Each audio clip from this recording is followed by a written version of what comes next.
ঠিক ব্যাঙের ছাতার মতো একটা সময় বাংলাদেশে আনাচে-কানাচে চাইনিজ রেস্তোরাঁ শুরু হয়ে গেল।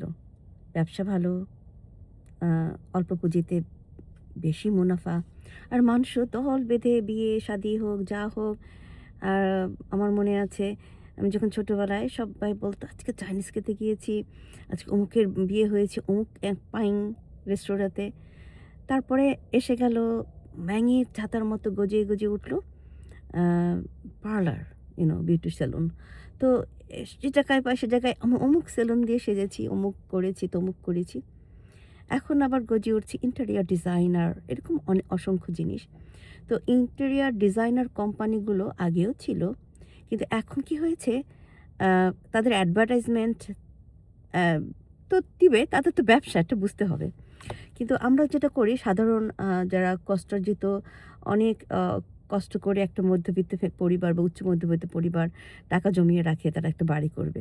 তো ইন্টেরিয়র ডিজাইনের জন্য তাদেরকে লক্ষ টাকা ২০ থেকে ৩০ লক্ষ টাকা সেভ করে রাখতে হয়। কারণ অমুক ভাবির বাসায় ইন্টেরিয়র ডিজাইন আছে, অমুক জায়ের বাসায় আছে, আ অমুক ডক্টরের বাসায় আছে, অমুক ব্যবসায়ীর বাসায় আছে, অমুক পাটোয়ারির বাসায় আছে। আ মানে একটা কম্পিটিশন চলতে থাকে। হ্যাঁ? তো তাদের আছে আমিও করব। ভাই কেন রে?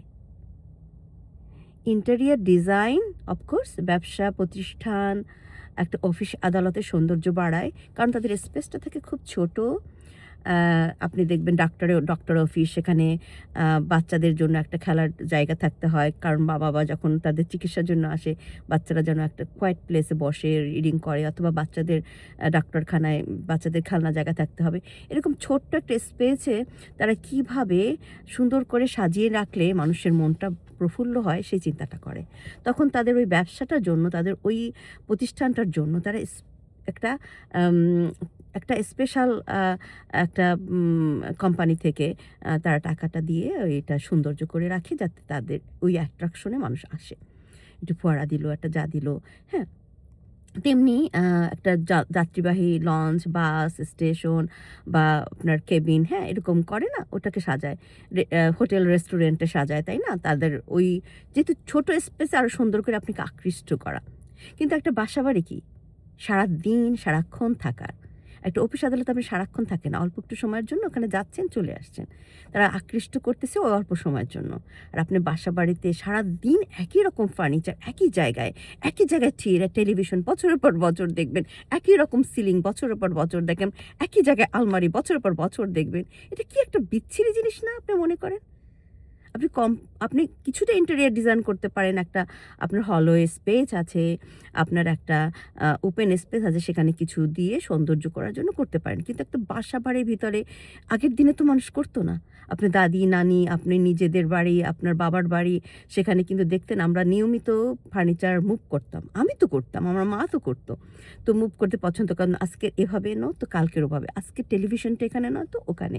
তো এইভাবে করে আমরা আমাদের সৌন্দর্যকে মনের মাধুরী মিশিয়ে সাজাতাম। ওইখানে একটা ফুলের টব বসবে, এখানে একটা সুন্দর আর্ট বসবে। এটা আমি নিজের হাতে করব পেইন্টিংটা।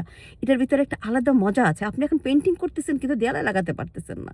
কারণ আপনার অলরেডি একটা দিয়ে গিয়েছে। সেই দেয়ালটার উপরে আপনি হা করে সারা বছর পর বছর তাকিয়ে থাকতে হবে।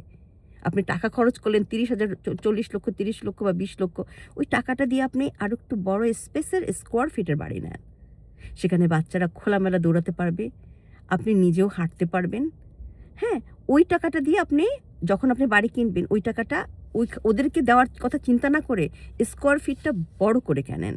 পরে যদি আপনার মনে হয় আপনার কোনো একটা জায়গায় ইন্টেরিয়র ডিজাইন দিয়ে করবেন, অল্প একটু জায়গা, সেটা করে নিয়েন। আপনার টাকা হলে পরে। বাড়িটার আগে স্পেসটা, স্কোয়ার ফিটটা বড় করেন। দেন আপনি ওই টাকাটা কোনো একদিন যদি করেন তখন করেন। আর তা না হলে দরকার নেই তো। কারণ আপনার বাসাবাড়ি আপনি 24 আওয়ার্স থাকবেন। এটা অফিস আদালত না। আমি অফিস আদালত করলে আমি অবশ্যই ইন্টেরিয়র ডিজাইন দিয়ে সুন্দর করে অ্যা আকর্ষণীয় করব। নিজের বাড়িতে আমি যদি আমার টাকা না থাকে, আমি কেন অযথাই ইন্টেরিয়র ডিজাইনের পেছনে টাকাটা ব্যয় না করে আমি কেন স্কোয়ার ফিটটা একটু বড় করে কিনব না? হ্যাঁ? আমি ১৫০০ স্কোয়ার ফিটের একটা বাড়ি কিনলে আমার যতটুকু মনের বাসনা পূর্ণ না হবে, অ্যা 21-26 মানে আরো একটু বাড়ালাম, আরো একটু স্কয়ার ফিট বাড়ালাম। এভাবে করে যদি মানে আমি আমার বাসাটার ভিতরটা স্পেসটা বাড়াই, আমি এখন যেভাবে থাকি যেমন করে থাকি, পরে যদি কখনো মনে হয় একটা স্পেস আমার একটু টাকা হলো আমি করিয়ে নিলাম, সেটা আলাদা কথা। কিন্তু randomly প্রতিযোগিতায় ও করেছে, সে করেছে, নিচতলার ভাবি করেছে, পাশের বাসার ভাবি করেছে, তার বাসাটা এরকম সুন্দর হয়েছে, প্রতিযোগিতায় নেমে আমি ইন্টেরিয়র ডিজাইনকে করলাম। আর ডিজাইনের ভিতরে এখন অনেক ফাঁকিবাজি আসছে। আজকের একটা আমি পোস্ট দেখলাম, একটা আপু বিদেশে থাকেন, মানে ইউকেতে। তো তার টাকা ২০ লক্ষ টাকা দিয়ে সমস্ত ঘর মেসবাস করে চলে গেছে, তার আর ফোন ধরে না।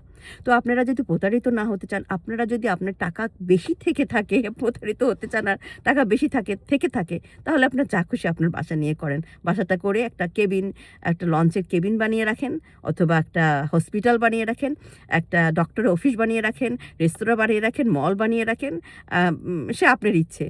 সেটা আমি আর কিছু বললাম না। কিন্তু একটা বাসা হতে হবে বাসার মতো, যেখানে ফার্নিচার মুভ করা যায়, সবকিছু করা যায়।